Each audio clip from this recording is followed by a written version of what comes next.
दर्शकों, आज सोमवार का दिन है।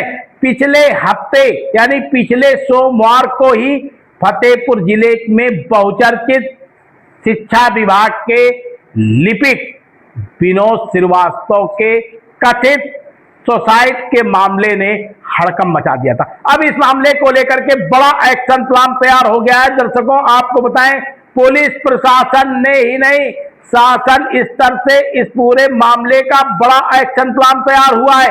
जांच टीमें सुस्त भले हों, लेकिन अंदरूनी तौर पर इस बात की तैयारी कर ली गई है कि जल्द ही सख्ती के साथ लिपिक से ही पूछताछ नहीं होगी, बल्कि इसके साथ में सुसाइड नोट में जिन सूदखोरों के नाम उजागर हुए हैं, उन सूदखोरों से भी पूछताछ की जाएगी। इनमें से सूदखोरों के पास सूत्रों का दावा है कि कोई भी साहूकारी का रजिस्ट्रेशन नहीं है, कोई भी पंजीयन नहीं है। इस सब के बावजूद भी ये समानांतर बैंकिंग व्यवस्था को चला रहे हैं, ब्याज में रुपया दे रहे हैं। सूत्रों का दावा है कि जिस तरीके से इस सुसाइड नोट में सूदखोरों का खुलासा हुआ, उस खुलासे में यहां तक खुलासा हुआ कि 8%, 7% तक के ब्याज की वसूली की जा रही है। कहीं विनोद श्रीवास्तव ने जो सुसाइड करने का प्रयास किया और सुसाइड नोट लिखा, भले ही उसकी जिंदगी बच गई हो, वो जांच टीम के सामने ये बताएंगे कि आखिर उन्हें सबसे अधिक मानसिक तनाव मुखलाल पाल से था, बीजेपी के पूर्व अध्यक्ष से, या फिर सूदखोरों से था। और यदि उनको इस तरीके के तनाव थे तो उन्होंने प्रशासन और शासन की मदद क्यों नहीं ली है? सवाल बड़े हैं, जवाब भी इसके गंभीर होने चाहिए, लेकिन किसी के पास ना तो सवाल उभर पा रहे हैं और ना ही इसका जवाब उभर पा रहा है। दर्शकों, आपको बताएं, एक सप्ताह से फतेहपुर जिले में हड़कंप मचा हुआ है। शिक्षा विभाग के कर्मचारी भी इस मामले को लेकर के आक्रोशित हैं। उनकी सहानुभूति वहां के लिपिक विनोद श्रीवास्तव के साथ है।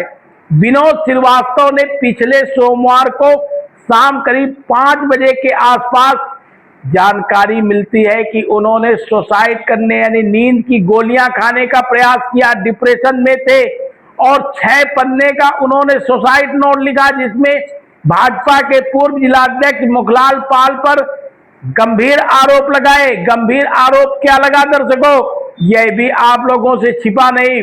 विनोद श्रीवास्तव की पत्नी है पूनम श्रीवास्तव। पूनम श्रीवास्तव भाजपा महिला मोर्चा की महामंत्री है। पद की लालसा, महत्वाकांक्षा ने उनको इस मोड़ पे खड़ा कर दिया। मुखलाल पाल ने उनको आश्वासन दिया, जैसा कि लिपिक विनोद श्रीवास्तव का कहना है कि 25 लाख रुपए राज्य महिला आयोग के पद को दिलाने के लिए उनसे लिए गए। इसके बाद पूरा समय बीत गया, उनके पैसे नहीं वापस किए गए। बेटे ने उनके बाकायदा एक ऑडियो वायरल किया।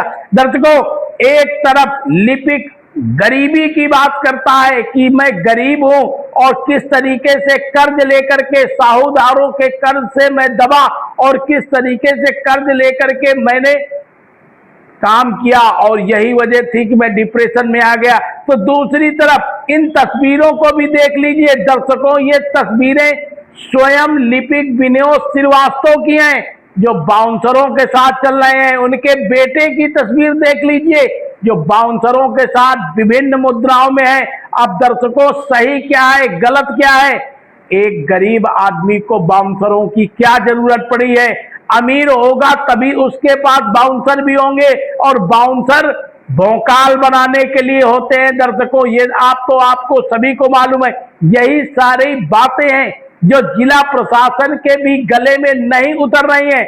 यही सारे मुद्दे हैं जो पुलिस के भी गले नहीं उतर रहे हैं, और यही सारी चर्चाएं आम शोहरत में है कि बाबू गरीब था तो उसके बेटे और स्वयं बाउंसरों के साथ क्यों चल रहे थे? कहां से पैसा आ रहा था? जरूर दाल में कुछ काला है।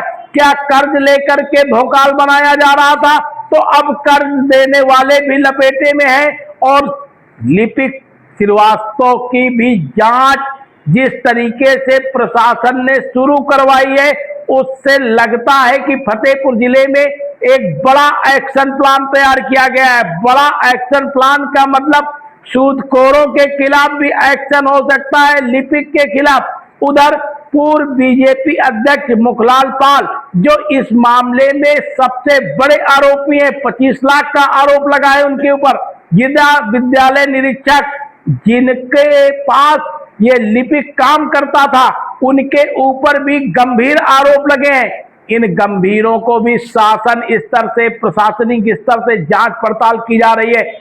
इस पूरे मामले को लेकर के भाजपा का सियासी माहौल भी गरमाया हुआ है। लगातार सियासत के आरोप भी लग रहे हैं। दर्शकों, ये बड़ा मामला है। हम इस खबर पे लगातार आपको अपडेट देते रहेंगे। आप हमारे चैनल को कहां से देख रहे हैं, सब्सक्राइब कर लीजिएगा, लाइक करिएगा, साथ में कमेंट करना मत भूलिएगा। बहुत बहुत धन्यवाद। आप देख रहे हैं शपथ समाचार।